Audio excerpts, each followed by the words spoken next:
What's up, everybody? Brennan Edwards here, your tech specialist from The Curse of Akakor, here to give you guys my takeaways on episode 4. So the first thing is that one of the first things you see in this episode is obviously in episode 3, everybody separates and then we all come back together.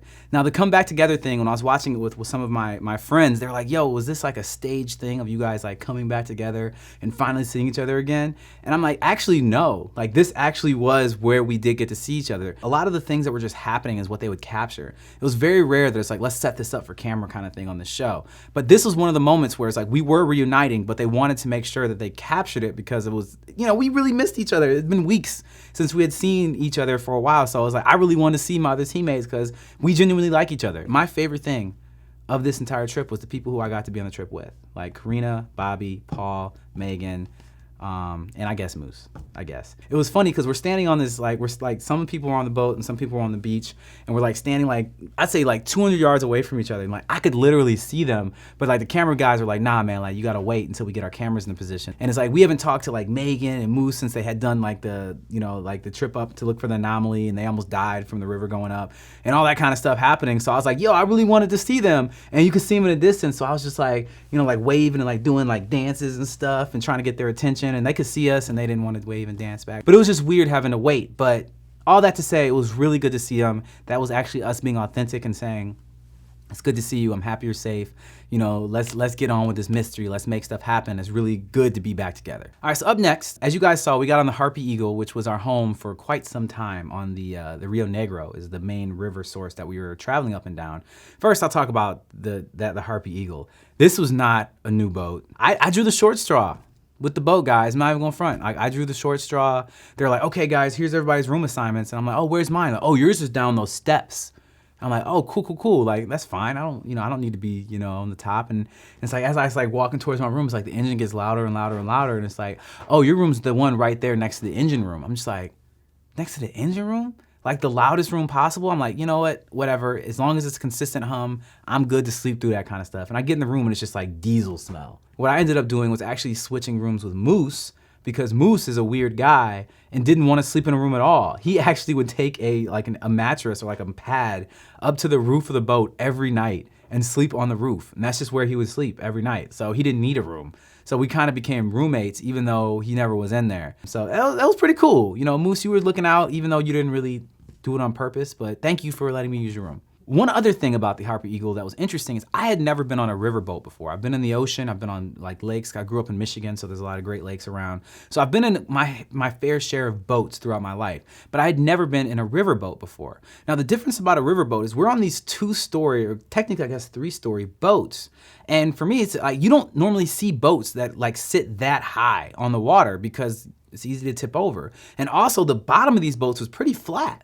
So you have to imagine these boats are kind of like just sitting straight on top of the water and they weren't sinking much into it. Let's say the boat, let's say is 30 feet or like 10 meters tall, right?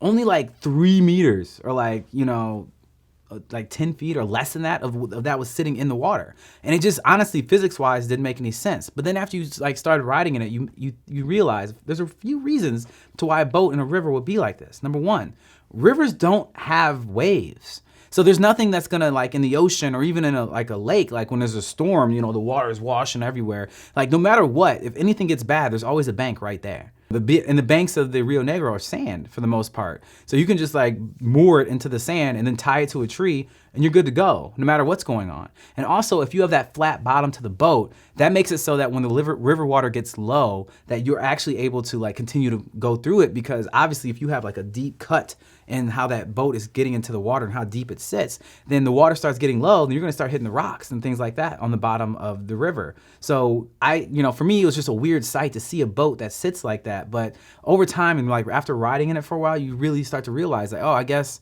this boat only would work in this river. Like this boat was built for this river and literally nothing else, because it's just a weird design. So as you guys see on the Harpy Eagle, one of the things that happened is that, the whole team gets together and we're discussing like, okay, what's gonna happen next? Where are we gonna go? And all of those conversations, you can see me just like a blank stare in my, like just a blank look on my face.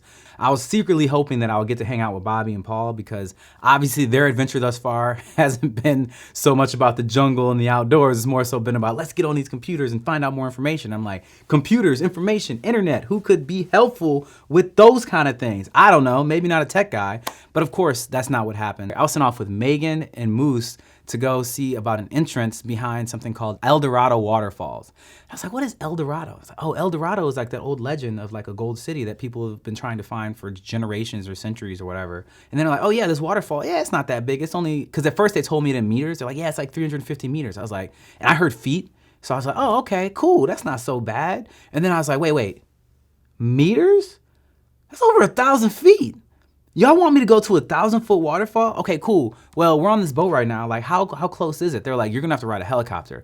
And honestly, in that moment, I was sold. I was like, I don't care where we're going. Like, I get to get on a helicopter. I had never been on a helicopter. I was so excited. I was like a kid in a candy shop when it was time to get on this helicopter. Like, I was done. Like, I was so excited. I had never been on a helicopter before. It is now, without question, my favorite mode of transportation in the history of the universe because it's smooth, it's fast, it's really cool. You can see everything. It's well conditioned. Everything about it is a win. You want to ride in a helicopter if you can, I promise you. But I was not excited about going to the plateau because they're like, yeah, it's the most remote waterfall in Brazil, but it's also the tallest. And I was like, remote, tallest. All I could hear is danger.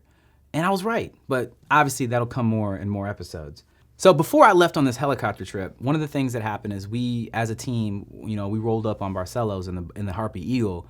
And that for me was really interesting because we pulled up and obviously we have the Harpy Eagle, but we also have to have a production boat too because everybody couldn't live on one boat. And so we have these big old boats pulling up into this little town. Obviously we're drawing attention.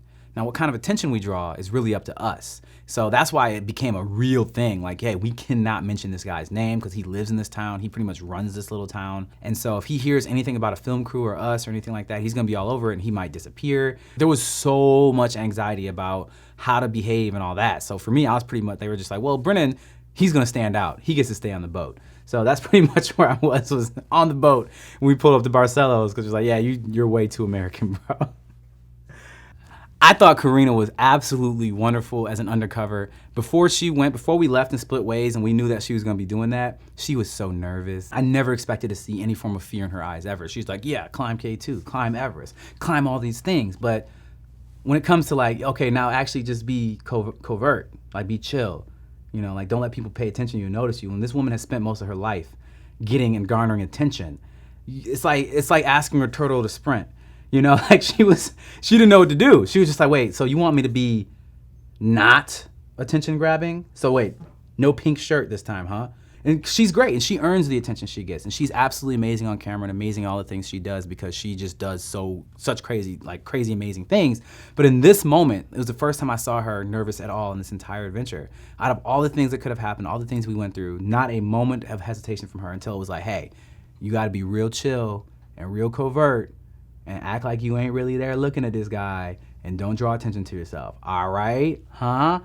She was like, okay, sure. But she did great. So good, hats off to you, Karina. You did a good job. And as always, shout out to Paul and Bobby. You guys out here at the Action Kings. It is time. Y'all about to go see Tutunkanara. What we gonna do? We in the car. Let's get this plan together. And then we send Karina. These guys are brilliant, man. These guys are brilliant. They are winning in the jungle. Like, they're like, yo, where are we right now? Sitting in a car. Oh, okay, Brennan and Martin and Megan are out on this plateau in the middle of nowhere. You're in a town, in a car, and sending Karina out there to do it. You had good justification. I am not criticizing. I'm actually congratulating you guys on the brilliance of how well you have avoided the things that made my life so difficult this entire trip. So hats off. No, tilt the hat to you gentlemen. Good job on the hard work. And last but not least, we ride the awesome helicopter all the way to the waterfalls, the El Dorado Waterfalls. And it's time to, we get our first look at it. And I tell you right now, that hike from the helicopter to the home base, to the mouth of where the waterfalls were, undersold again. That was like hours of hiking through the jungle, which was not fun. There was like a lot of pits, like it would like your foot would just fall in, and it was like sand pits. So it wasn't so much like, oh, you're gonna get injured. It's just more so like your entire foot is now soaked, and it requires a crap ton of energy to pull your leg out of it. So it's just like, I'm already tired, I'm already carrying all this heavy stuff, and I'm already walking through all this, and then your foot just falls and sinks, and you're just like, great. You would think the whole entire jungle is just like dirt, but when you get on this plateau, the entire plateau is nothing but sand. And Martin has a whole story about how that happened, but that's just some geo stuff or archaeological stuff that I don't really understand. But then after we get to that place, after that ridiculously long walk, what we did do is I put up my drone, and I was super excited because I did find something. I was like, yo, that looks like a cave entrance. I flew the drone all the way down over there, and it's like, that actually looks like a cave entrance. Like, what are we gonna do about this? Like, there looks like there actually might be something down there. And that's what leads us to episode 5. Stay tuned.